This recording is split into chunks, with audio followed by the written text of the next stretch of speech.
কি লোক হয়েছে শুভেন্দুর মিছিলে। প্রিয় দর্শক, আমি শফিকুল ইসলাম এবং আপনারা দেখছেন আরামবাগ টিভি। লম্বা একটা মিছিল হয়েছে আজকে গড়িয়া থেকে যাদবপুর শুভেন্দু অধিকারীর। উনি আগেই বলেছিলেন যে আমি 10 তারিখে একটা মিছিল করব, তো সেটা আজকে অর্গানাইজ হয়েছিল। তো দর্শক দেখুন, একেবারে গেরুয়াময়, প্রচুর লোকজন, প্রচুর ভিড়। গড়িয়া থেকে যাদবপুর লম্বা একটা মিছিল, প্রচুর ভিড়, প্রচুর ভিড়। এটা মোটামুটি দর্শক একটা পরিষ্কার বার্তা দেয় যে মানুষ কিন্তু ফের রাস্তাতে নামছে। 21-এর নির্বাচনের পরে যে সন্ত্রাস কায়েম হয়েছিল, বিজেপির কর্মীরা তারা বাড়ির বাইরে আর ওই দলের পতাকা নিয়ে আর বের হচ্ছিলেন না। দুটো কারণ, একটা হচ্ছে যে আতঙ্ক, যে ঘটনা ঘটেছে আবারও যদি শিকার হয়, সুতরাং আর দরকার নেই, যা করেছি করেছি, আর করবো না। আর একটা হচ্ছে নেতৃত্বের পাশে না দাঁড়ানো, মানে নেতৃত্ব পাশে দাঁড়ায়নি, সেই জন্য। মানে এরকম অভিযোগ ছিল 21-এর ভোটের পরে, রেজাল্টের পরে, যে সন্ত্রাস শাসক কায়েম করেছিল। সেই সময় বিজেপির যারা অত্যাচারিত হয়েছেন তারা নেতৃত্বের সঙ্গে যোগাযোগ করার চেষ্টা করেছিলেন, যেটা অভিযোগ যে তখন ফোন ফোন পাওয়া যায়নি, কাউকে পাশে পাননি তারা, ফলে আর কেন দলটা করব। তার মানে একটা হচ্ছে আতঙ্ক, আর একটা হচ্ছে কেন করব। আক্রমণ হয়ে যাওয়ার পরেও তো আমরা পাশে পাইনি, এরকম ছিল। কিন্তু শুভেন্দু অধিকারী যে কাজটা করেছেন, দুটো কাজই করেছেন। একটা হচ্ছে যে কর্মীদেরকে ভরসা জুগিয়েছেন, বলেছেন যে আমি যাব, আমি থাকবো আপনাদের সঙ্গে, কোথাও কিছু হলে আমি থাকবো। এবং সত্যি উনি থাকছেনও। একজন কর্মী কোথাও যদি আক্রান্ত হন, উনি ছুটে যাচ্ছেন, খবর পেলে পাশে থাকছেন। আর ফলে ওই ভরসার জায়গাটা তৈরি হয়েছে। আর ভয়টা যেটা যেটা ভয়, যে বিষয়টা, ভয়টাও অনেকটা কেটে গেছে। কারণ শুভেন্দু অধিকারীরা যেভাবে মনোবলটা জুগিয়ে গেছেন, তাতে করে সেই ভয়টা কমে গেছে। আবার দেখা যাবে, এরকম টাইপের মানসিকতা হয়ে গেছে। আর তার সঙ্গে অবশ্যই যেভাবে সব এসছে, দুর্নীতি ইত্যাদি বিষয় যেভাবে সব সামনে এসছে, মানে মানুষ ধরে নিয়েছেন যে সরকারটা বা শাসক টিকে রয়েছে তাসের ঘরের মতো, যে কোনো সময় হুড়মুড়িয়ে পড়ে যাবে। ফলে একে আবার কি ভয় করবে। এবং দেখবেন 21-এর ভোটের পরে মানুষ কিন্তু অনেকে কথা বলা বন্ধ করে দিয়েছিলেন। এমনকি ভোটের আগে যেসব ইউটিউবাররা কথা বলছিলেন, তারাও অনেকে রেজাল্টের পরে মানে ভিডিও করা বন্ধ করে দিয়েছিলেন। আমরা আমরা কয়েকজন মানে লড়ে গেছি, বন্ধ করিনি, অনেকেই বন্ধ করে দিয়েছিলেন। তাদের এখন আবার দেখবেন তারা অনেকে বলছেন, কথা বলছেন, বলুন, আমি সেটা নিয়ে কোনো হিংসার ব্যাপার নয়, বলুন। আমি জাস্ট খতিয়ান দিচ্ছি যে রেজাল্টের পরে অনেক ইউটিউবার কথা বলা বন্ধ করে দিয়েছিলেন, যে যদি আবার, বা অনেকে আবার সুর পাল্টে দিয়েছিলেন, সুর পাল্টে দিয়ে ওইদিকে ঘুরে গেছিলেন, আবার সব আস্তে আস্তে এদিকে ঘুরছেন। মানে এতটাই ভয়, এতটাই সন্ত্রাস কায়েম হয়েছিল। আমি কিন্তু একটা দিনও ভিডিও অফ করিনি, আর লাইনও চেঞ্জ করিনি। আমার যেভাবে আমি কাজ করি সেইভাবেই আমি কাজ করেছি। এখন অনেকেই বলছেন, কিন্তু এটা এটা ঠিক, নিশ্চয়ই আপনারা জানেন যে একটা সময় এই আরামবাগ টিভি বা আর হাতে গোনা একজন দুজন ছাড়া কেউ শাসকের বিরুদ্ধে কথা বলতেন না, বলার সাহস দেখাতেন না। আমরা বলে এসেছি, এমনকি মেন স্ট্রিম মিডিয়া, তাদেরও একটা বড় অংশে বলবো, তারাও কিন্তু শাসকের বিরুদ্ধে কথা বলতো না। এখন সব বলছে। এখন দেখছি যে ওই তেল মারলে খবরে দর্শক হচ্ছে না, এখন বলতে বাধ্য হচ্ছে, বা হয়তো পোষাচ্ছে না, তাই আবার এদিক থেকে টিআরপি তুলে পোষানোর চেষ্টা করছেন, হতে পারে। আর ইউটিউবার যারা, তারাও আর কি দেখছেন যে শফিকুল ইসলাম বলে যাচ্ছেন, কিছু হচ্ছে না, চলো আমরাও বলে দেখি। তো সেই হিসেবে খানিকটা সাহস দেখাচ্ছেন অনেক ইউটিউবার। ভালো হোক, আমরা চাই সেটা। আওয়াজ যত বেশি হবে, তত শাসকের এই ধ্যাসটামি বন্ধ করা যাবে। এটা ভালো, ওগুলো হচ্ছে, হোক। তো এই এই আর কি, যেটা বলছিলাম, যে মানুষ কিন্তু কথা বলতে শুরু করেছে। একটা সময় দেখবেন রাস্তার মোড়ে, পাড়ার মোড়ে শাসকের বিরুদ্ধে কথা বলা বন্ধ করে দিয়েছিলেন 21-এর রেজাল্টের পরে। কেউ ভয়ে বলতেন না, যদি জেনে যায় কেউ আশপাশ থেকে তাহলে তো অত্যাচার হবে, কেউ কথা বলছিলেন না। এখন দেখবেন মানুষ রাস্তাতে, রকে, বাসে, ঘাটে ওপেন কথা বলছেন শাসকের বিরুদ্ধে। তার মানে মানুষের মনে সাহসটা আবার এসছে। সোশ্যাল মিডিয়াতে দেখবেন একটা সময় পোস্ট করা বন্ধ হয়ে গেছিল, এখন সে মানুষ প্রতিবাদ জানিয়ে যা যা বলার অনেকে কিন্তু পোস্ট করছেন।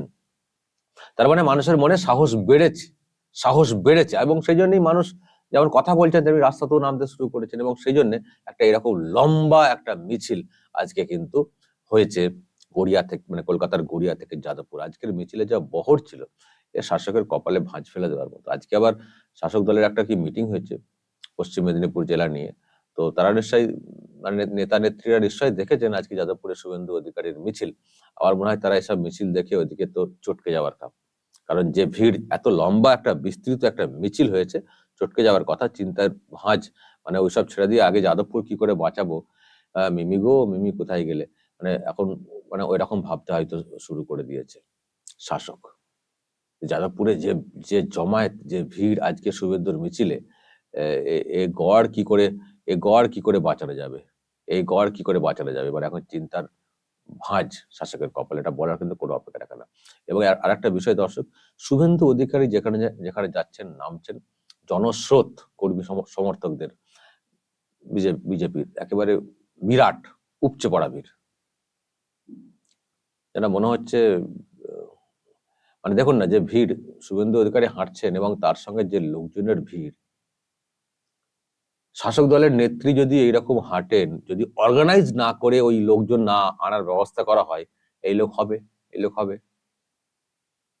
এটাই তো বলে দিচ্ছে যে শুভেন্দু অধিকারীর ইমেজটা কোন জায়গায় এসে পৌঁছেছে আর শাসক দলের ইমেজ কত তলানিতে নেমেছে। এবং দর্শক এটার পরে উনি বক্তব্য রেখেছেন একটি জায়গাতে, বক্তব্যতেও অনেক লোকজন ছিলেন। আমি বক্তব্য শেষে উনি প্রেসের সামনে যে কথাগুলো বলেছেন, আমি দর্শক ওটা একটু আপনাদেরকে শোনাবার চেষ্টা করব। কয়েকটা প্রশ্ন করা হয়েছিল, উনি কি উত্তর দিয়েছেন, দর্শক শুনুন।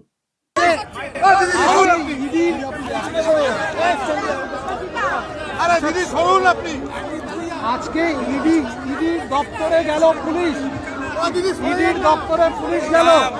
পুলিশের কাজ জামিনযোগ্য ধারায় মামলা দিয়ে জঙ্গিদের বাঁচাচ্ছে, উল্টো দিকে ইডিকে ভয় দেখাচ্ছে।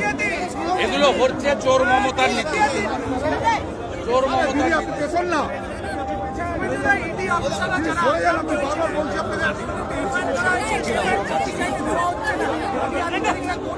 আমি কোর্টে যাওয়ার জন্য ভোটই পশ্চিমবঙ্গ বাঁচাবে, ভোট বাঁচাবে, আর কেউ বাঁচাতে পারবে না। এখানে কেউ সুরক্ষিত, বিচারপতিরাও সুরক্ষিত। এখানে কিছু যান, এটা নতুন নয়, আমার বিরুদ্ধেই তো 7 বার গেছে। ওদের প্রচুর টাকা আছে, চুরির টাকা, ময়লার টাকা, ডিয়ার লটারির টাকা, ওদের কমিশনে আজকে মেয়েরা ভাঙছে মতো।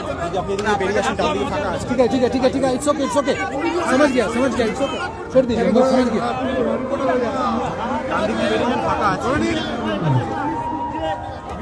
ফেরিতে আছে এবং সরবেড়িয়া থেকে ধামাখালির মধ্যে আছে। পুলিশ জানে এই মামলা সিবিআই বা এনআইএ না নিলে শাহজাহানদের মতো জঙ্গিদের ধরতে পারবে না। শঙ্কর আড্ডর পরিবারও এই দুর্নীতির সঙ্গে যুক্ত, এমনটাই মনে করছি ইডি, কি বলবেন? আমি কোনো পারসেপশন নিয়ে বলবো, শঙ্কর আড্ড দুর্নীতিতে যুক্ত হলে তার পরিবার যুক্ত হবে স্বাভাবিকভাবে। আচ্ছা, ডিজিপি বললেন যে আমরা যারা আইনের বিরুদ্ধে গেছে তাদেরকে গ্রেফতার করব। ডিজি নিজেই অপরাধী, তিনি আবার কি?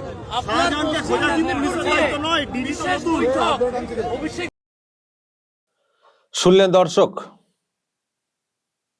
গ্রেপ্তারের কথাটা উঠেছিল যে ডিজি বললেন অমুক তমুক, শুভেন্দু বললেন যে ডিজি তো নিজেই অপরাধী, উনি আবার অপরাধীদেরকে কি করে ধরবেন। আর অভিষেকের যে মামলা সুপ্রিম কোর্টে যাওয়া, সেটা নিয়ে বলেন ও যেতেই পারে, ওদের অনেক পয়সা, প্রচুর টাকা, যেতেই পারেন, মামলা করতে পারেন, আমার বিরুদ্ধে কত কি হয়েছে এটাও শুভেন্দু অধিকারী বলার চেষ্টা করলেন। তবে দর্শক, শাহজাহান ধরা পড়বে কি পড়বে না, বা ভাইপো ধরা পড়বে কি পড়বে না, সেটা একটা প্রশ্নের অবশ্যই, কিন্তু এটা আমি বলে আসছি, তার বাইরেও কিন্তু মানুষের করার জায়গা রয়েছে, মানুষের প্রতিবাদ করার জায়গা বা ব্যবস্থা নেওয়ার জায়গা কিন্তু রয়েছে, অপশন কিন্তু মানুষের হাতেও খোলা রয়েছে। ওটা আইনি বিষয় যা হচ্ছে হোক, কিন্তু আমি বারবার যে কথাটা জোর দিয়ে বলছি, আমি এইভাবেই বলে যাব, মানুষকেও কিন্তু তার সিদ্ধান্ত নিতে হবে। কারণ পরিষ্কার বুঝতে পারছেন যে বিরাট প্রভাবশালী তারা প্রভাব খাটাচ্ছেন, সুতরাং তাদের প্রভাব প্রভাবটাকে কাটাতে হবে। আগে পাওয়ার কাটটা করতে হবে। পাওয়ার কাট, যে ক্ষমতায় তারা রয়েছে সেই ক্ষমতা থেকে তাদেরকে সরাতে হবে। সেটা কিন্তু মানুষ সরাতে পারবেন, মানুষ সরাতে পারবেন টুক করে একটা টিপে দিয়ে। পাওয়ার কাট হয়ে গেলেই দেখবেন এই শুভেন্দু অধিকারী সবাইকে একেবারে জেল ধরো, কি চোর ধরো জেল ভরো একেবারে করে দিচ্ছেন। ইনিই করে দেবেন, কোনো ইডি সিবিআই লাগবে না। তো আমি সেই হিসেবেই দর্শক দেখছি আজকে যে ভিড়, যে জমায়েত আজকে শুভেন্দু অধিকারীর মিছিলে দেখতে পাওয়া গেছে, মনে হচ্ছে যে মানুষ সত্যি কিন্তু পাওয়ার কাটিং এর দিকে এগোচ্ছেন। মানুষ পাওয়ার কাটিং এর দিকে এগোচ্ছেন। পাওয়ার কেটে দেবে শাসক দলের, তারপর দেখবেন রাতারাতি ধরবে আর জেলে পুরবে। এই শুভেন্দু অধিকারীরাই পুরে দেবেন, কিচ্ছু লাগবে না ইডি সিবিআই। আজকের জমায়েত, আজকের ভিড় কিন্তু সেটাকেই জানান দিচ্ছে যে মানুষ কিন্তু জেগেছেন এবং শাসককে টলানোর, সরানোর ক্ষমতা মানুষ কিন্তু আবারও নতুন করে রাখছেন, সেটা কিন্তু পরিষ্কার। তা না হলে এত ভিড়, এত জমায়েত শুভেন্দুর মিছিলে হবে কেন, হয় কি করে? দর্শক আপনারা কি বলবেন যে ভিড়, যে জমায়েত হচ্ছে এবং কি করে সত্যি ওদের সাহায্য করা যায়? দর্শক সাজেশন দিন। সবার মতামত নিয়েই কিন্তু এগোতে হবে। যারা চাইছেন যে বাংলাতে সিস্টেম নতুন করে ভালো সিস্টেম ফিরে আসুক, যারা চাইছেন তাদেরকেও কিন্তু উদ্যোগ নিতে হবে, যে যেমন ভাবে পারেন নিতে হবে। কোথাও ডিরেক্টলি করে, কাজে করে, কোথাও বলে, কোথাও প্রচার করে, কোথাও করে, যার যার ভূমিকা তার মধ্যে করে পালন করতে হবে। তো বলুন, শুভেন্দু অধিকারী আজকে যে এই মিছিল, তার যে ভিড়, সেটা সম্পর্কে আপনাদের মতামত থাকতে পারে এবং কি করে কি করলে হয় আপনারাও সাজেশন দিন। আইন আইনের মতো চলবে, আপনাদেরও নিজস্ব মতামত থাকবে। দর্শক অবশ্যই আপনারা কমেন্টে বলবেন, আপনাদের মতামত শেয়ার করবেন এবং নজর রাখবেন আরামবাগ টিভিতে।